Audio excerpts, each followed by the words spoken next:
Have you ever worried about getting dementia or Alzheimer's, or you feel like your mind just isn't as sharp as it used to be?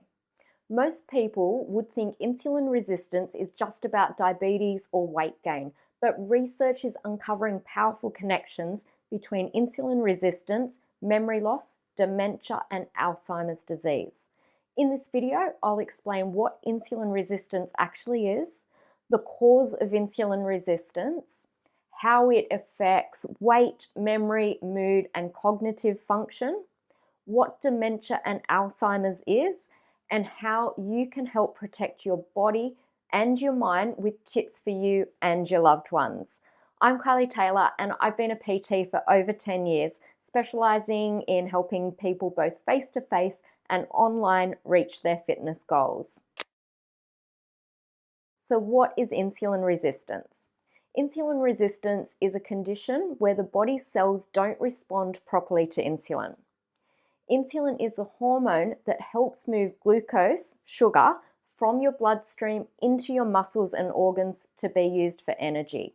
High blood sugar is bad, so your body needs to get it out of your blood and into your cells. When you eat, your body breaks down carbohydrates into glucose. The pancreas releases insulin, which acts like a key, unlocking cells so glucose can enter and be converted into fuel by the mitochondria inside the cell. Blood sugar levels return to normal once glucose moves into the cells. So what happens if you have insulin resistance?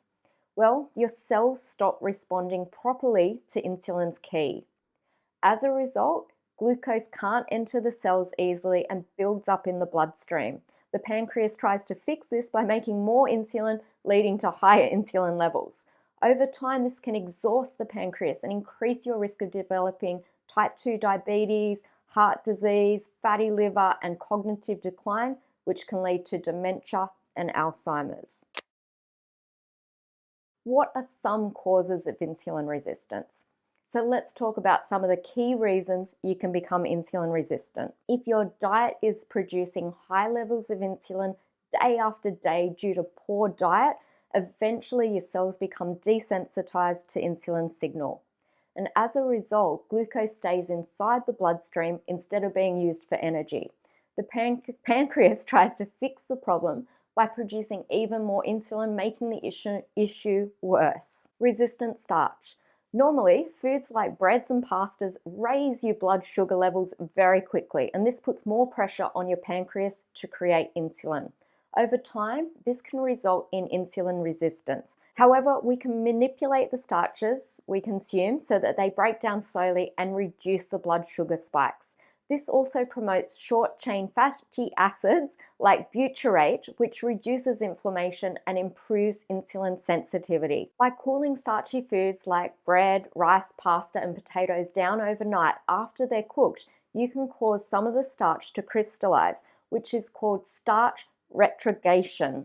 When you reheat the food, it will reduce the blood sugar spikes dramatically. Now, eating proteins, fats, and acidic foods like vinegar with high carb meals will also prevent high blood sugar spikes. Eating your proteins, fats, and acids before your carbs will also help to further reduce the glucose spikes. When you exercise regularly, your muscles use glucose from your blood for energy. But when you're inactive most of the day, your muscles stop using that energy as efficiently. That means that your body needs to produce more insulin to get the same result. Being physically inactive and carrying extra weight, especially around your belly, is dangerous.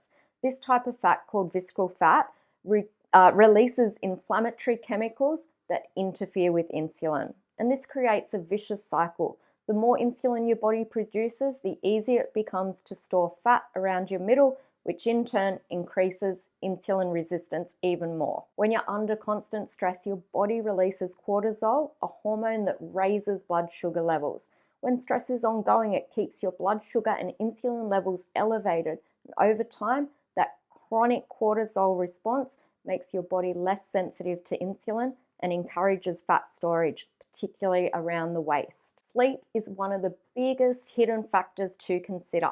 Now, when you don't get enough quality sleep, your body becomes temporarily insulin resistant. meaning it struggles to use glucose properly. Poor sleep also disrupts hormones that control hunger and fullness, making you crave sugary foods and extra carbs for a quick energy boost. Now, genetics can influence how your body responds to insulin.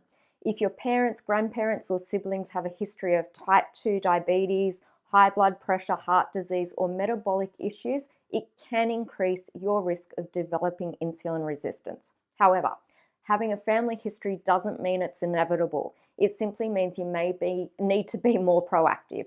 Your daily habits play a much bigger role. For example, eating a diet full of processed and sugary foods or leaving a sedentary lifestyle can increase genetic risks, while regular exercise, good nutrition, quality sleep, and stress management can help keep the risks at bay.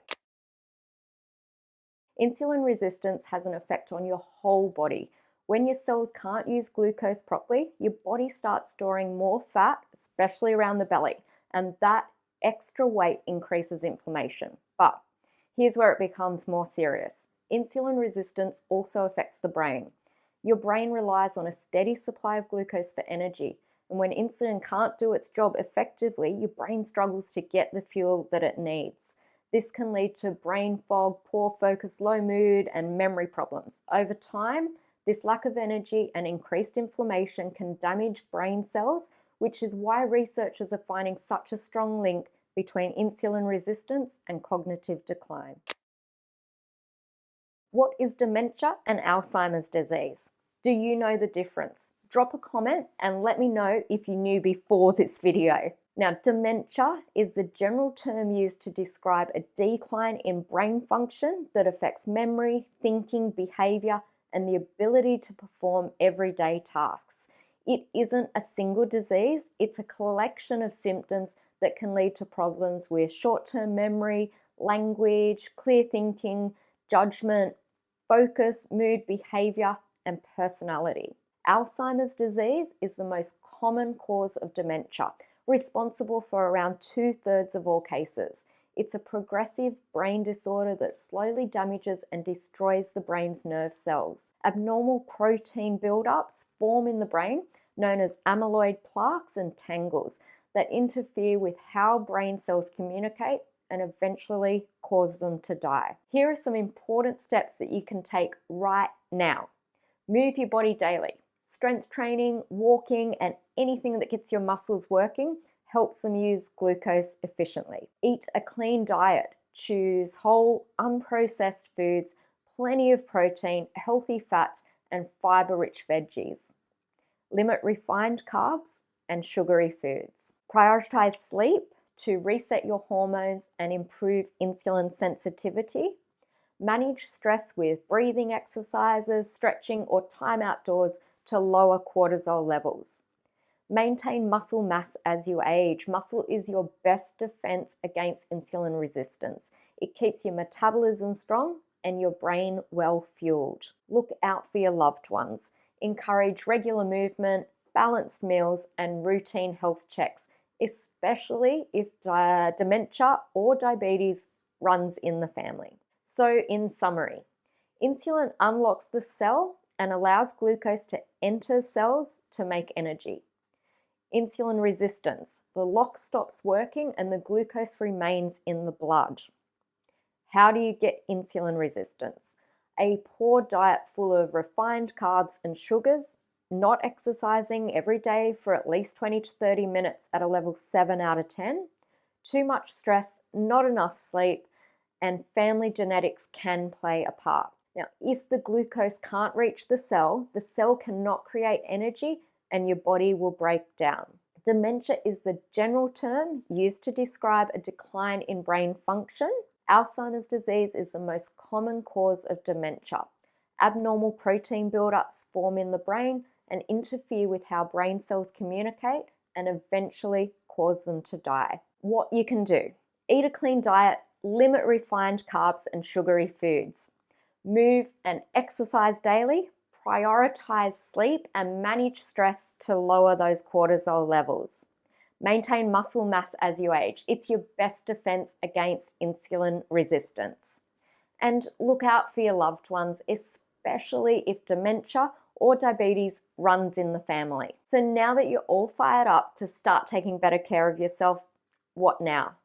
In my last video, how to stop winging it at the gym, the link's in the description, I showed you how to set up your week. Now, in the next video, I really want to show you a step-by-step guide to making the most of your gym visit so that you're not just wandering around a little bit lost. How to plan your workout, proper efficient warm-ups, working sets so you do get the most out of the time in the gym, and how to work around an injury. I'll see you there. If you feel like you could use some guidance with your health or fitness, I'd really love to hear from you. There's absolutely no pressure, just a friendly chat to see if we're the right fit for what you need.